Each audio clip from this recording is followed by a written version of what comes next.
బండ్లు ఉన్నాయి, అందరూ ఉన్నారు ఇంట్లో. మరి ఇన్ని బండ్లు ఉంటే ఇంట్లో ఎవరికైనా ఏదైనా అయితే కారుల్లో తీసుకెళ్తాం. ఆ రోజు 108 అంబులెన్స్ వచ్చింది మా ఇంటికి. ఈ విషయం ఎవరికైనా తెలుసా? పోలీసులు కూడా తెలుసు, అది ఎస్ఐ గారికి తెలుసు. అది బయటికి రాదు, కానీ రికార్డులో ఉంటుంది కదండి.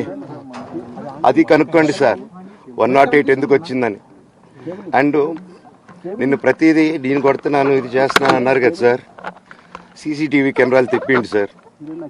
నేను కిరణ్ని, విజయ్ని ఇమ్మీడియట్గా తీసుకొని యాక్షన్ తీసుకోండి, వాళ్ళే దొంగతనం చేశారని చెప్పాను. ఆ కిరణ్ నిన్న మా ఇంట్లో మొన్న చెప్తే నేను చూసుకుంటా అన్నారు. నిన్న మా ఇంట్లోనే తిరిగాడు. మా ఇంట్లోనే తిరిగి మా నానీస్ని బెదిరించి ఒక అమ్మాయి పారిపోయేలాగా చేశారు. నిన్న నా కూతురు బట్టలు ప్యాక్ చేసేదానికి ఇట్లా ప్రయత్నించాడు అతను. అప్పుడు నేను కంగారుగా అప్పుడు డీజీ ఆఫీసులకి వెళ్ళి, భయం వేస్తుందండి పిల్లల జోలికి వెళ్తే, ఎవరికి ఇది. నేను అందుకే నాకు మా నాన్న దేవుడండి. ఈ రోజైతే ఏదైతే చూస్తున్నారో మా నాన్నని, ఇది మా నాన్న కాదండి. నేను అబద్ధాలు ఆడేవాడిని కాదు. నా గురించి మీరు ఎవరినైనా ఎంక్వైరీ చేసుకోండి, నా ఫ్రెండ్స్ని అడగండి. నాకు చిన్నప్పటి నుంచి ఉన్న స్నేహితులు ఒక్కొక్కరు వేరే వృత్తిలో ఉన్నారు. వాళ్ళు సొంతంగా కాళ్ళ మీద కష్టపడిన వాళ్ళే అండి. అండ్ నేను కూడా నా సొంతంగానే వచ్చాను, కానీ ఏ రోజు ఇది చేయండి అది చేయండి అని అడిగింది లేదు. అండ్ ప్రతిదీ నేను సాయంత్రం వచ్చి మీకు ఎక్స్ప్లెయిన్ చేస్తాను. దయచేసి కోఆపరేట్ చేయండి. థ్యాంక్ యూ మీరు అందరూ ఉన్నందుకు. విజయ్ అనే వ్యక్తి నిన్న అంత చెప్పిన తర్వాత కూడా మా ఇంట్లోనే నన్ను కొట్టేటప్పుడు అతని కారు ఉంది, వెనకాల నుంచి అలాగే వెళ్ళిపోయారు అందరూ ఉండంగానే. మీరు అతని కారు నంబరు, అతని సిగ్నల్ని దయచేసి ట్రాక్ చేయండి. అన్ని కంప్లైంట్లు పెట్టిన తర్వాత కూడా మా ఇంట్లో ఎందుకున్నాడు ఆ దొంగ?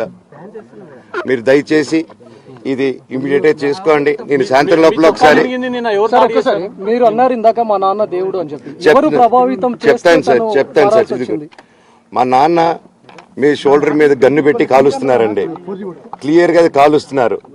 ఆయన నేను పనులు చేసుకుంటూ అన్ని రకరకాలుగా ఉన్నప్పుడు ఆయన బ్రెయిన్ వాష్ చేసుకొని నా వ్యక్తిగత జీవితంలో బయట పెట్టి నన్ను, నా వ్యక్తిగత జీవితం తప్ప అది కూడా నేనేం తప్పు చేయలేదండి.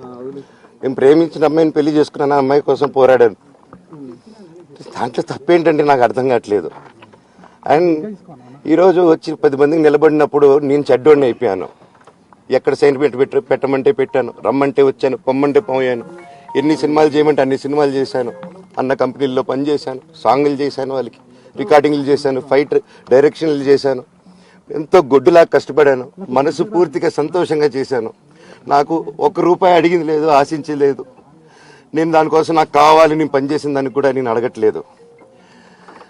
ఒకటే అడుగుతున్నాను, మీకు నిజం తెలియాలి. అందుకోసమే ఏంట్రా వీడు అన్ని బయట పెడుతున్నాడు అనుకోవచ్చు, కానీ ఈరోజు నాకు భార్య పిల్లలు ఉన్నారండి. ఈ రోజు నేను నిలబడకపోతే రేపు నా కొడుకు పెద్దోడైన తర్వాత, కూతురు నేను పెద్ద అయిన తర్వాత వాళ్ళకి నేను సమాధానం చెప్పుకోలేను. నేను దొంగతనం చేసి వేరే వాళ్ళు కడుపులు కొట్టి నా పిల్లల మొహం నేను చూడలేను, ఆ కూడు నా పిల్లలకి పెట్టలేను. మా నాన్న నన్ను అలా పెంచలేదు, మా అమ్మ నన్ను అలా పెంచలేదు. మధ్యలో మా అమ్మ నలిగిపోతుంది.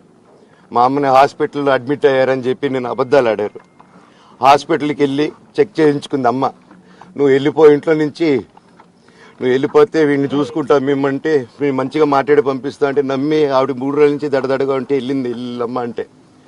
ఏజీకి వెళ్ళడం వాస్తవం చూపించుకొని ఇమీడియట్గా మా అన్నింటికి వెళ్ళిపోయి అన్నింట్లో పడుకున్నారు. మీకు ప్రతిదీ తెలుస్తుంది. ఈ రోజుల్లో ఏది దాచలేరు. మరి ఇంత క్యారెక్టర్ అసాసినేషను నేను చేయని దానికి చేశారని, నా భార్య వచ్చిన తర్వాత నేను చెడ్డోడినయ్యానని, అదే వాళ్ళ తల్లిదండ్రులు ఉండుంటే గమ్మునుంటారా అండి? ఈరోజు నేను గమ్మునుంటే ఎలా అండి? తనకి తల్లి అయినా తండ్రి అయినా అన్నీ నేనే అండి. ఈరోజు తను వాళ్ళ ఇంట్లో ఆధారపడదు, నేను మా ఇంట్లో ఆధారపడను. నేను నా సినిమాలు చేసుకుంటున్నాను. తను సొంతంగా ఒక టాయ్ కంపెనీ పెట్టుకుంది. లాక్డౌన్లో నా హమ్ బ్రహ్మాస్మి సినిమా మా ప్రేమ కోసం ఆపేసినప్పుడు నిర్దాక్షిణంగా నేను చెన్నైకి షిఫ్ట్ అయిపోయి ఈ ఊర్లో వద్దని మేము అక్కడ కూర్చొని, నేను మనోజ్ నువ్వు బొమ్మలు గీస్తావు కదా, కథలు రాస్తావు కదా, బొమ్మలకి ఆత్మనిర్భర్ అని నరేంద్ర మోడీ గారు అనౌన్స్ చేశారు.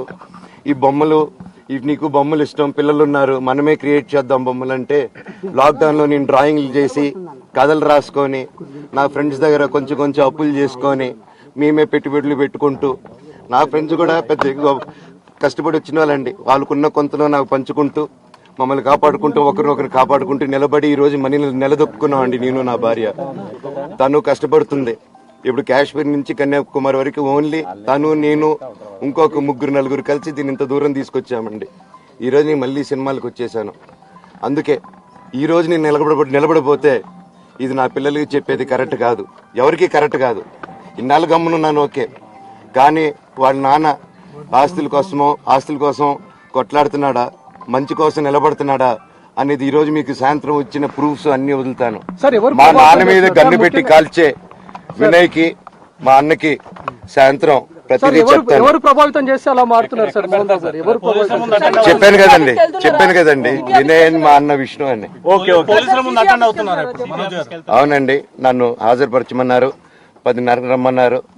మీరందరూ చూశారు. నాకు మొన్న ఫస్ట్ రోజు తగిలి బాగా నొప్పి వచ్చింది, మెడ, కాలు. 3 వారాల క్రితం